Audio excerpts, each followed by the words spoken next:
BJP বিধায়ক অশোক লাহিড়ীর বক্তব্য কার্য বিবরণী থেকে বাদ দেওয়া নিয়ে বিধানসভায় ধুন্ধুমার কাণ্ড। ওয়েলে নেমে অধ্যক্ষের সিদ্ধান্তের বিরুদ্ধে তুমুল বিক্ষোভ বিজেপি বিধায়কদের। পাল্টা 4 জন বিজেপি বিধায়ককে একসঙ্গে গোটা অধিবেশনের জন্য সাসপেন্ড করার নির্দেশ দেন অধ্যক্ষ বিমান বন্দ্যোপাধ্যায়। সাসপেন্ড হওয়া বিজেপি বিধায়কদের অধিবেশন কক্ষ থেকে বের করে দেওয়ার জন্য মার্শালদের নির্দেশ দেন অধ্যক্ষ। সাসপেন্ড হওয়া বিজেপি বিধায়কদের বের করে দিতে গেলে মার্শালদের সঙ্গে বিজেপি বিধায়কদের ধস্তাধস্তি এমনকি মারামারিও শুরু হয়। বেশ কিছুক্ষণ ধরে এই পরিস্থিতি চলার পর বিজেপি বিধায়করা ওয়াকআউট করেন। যে 4 বিজেপি বিধায়ককে দিন সাসপেন্ড করেন অধ্যক্ষ তারা হলেন শঙ্কর ঘোষ, অগ্নিমিত্রা পাল, মনোজ ওরাও, দীপক বর্মন।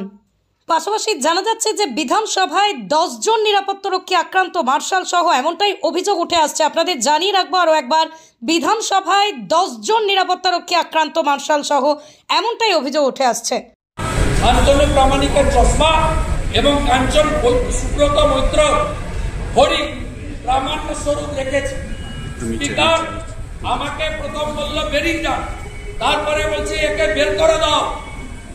ভাষা বিরোধী দলনেতার উপরে, একে বের করে দাও।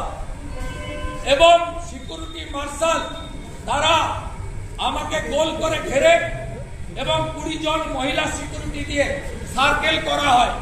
ওরা চেয়েছিল আমি মহিলা সিকিউরিটিদের সঙ্গে হাতাহাতিতে জড়াই। আমি আমার দুটো হাত আমি আমার ট্রাউজারের পকেটের ভিতরে ঢুকিয়ে রেখেছিলাম।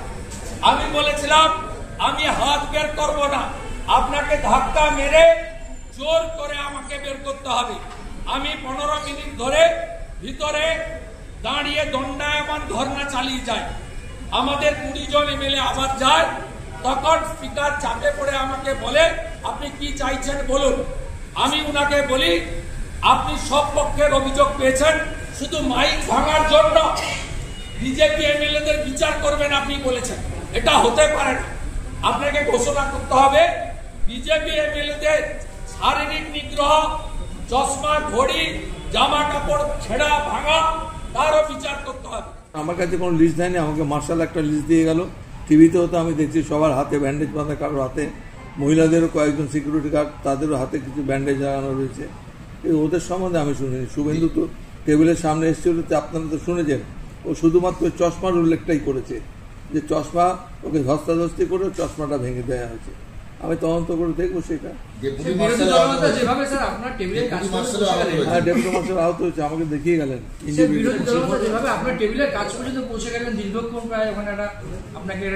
এটা অত্যন্ত অশোভনীয়। এটা ওর নিজের বোঝা উচিত। এগুলো ব্যক্তিগত পারসেপশন, এই পারসেপশনগুলো থাকা উচিত বলে আমি মনে করি। শুভেন্দু অধিকারী নিজে এখন দাবি করবেন বিরোধী দলের নেতা বলে, একটা এমআইসি স্ট্যাটাসের মানুষ, তার এই ধরনের আচরণ নিজেরও তো বোঝা উচিত যে তার স্ট্যাটাসটা কি, তিনি ওইখানে ওই ধরনের আচরণ করবেনই বা কেন।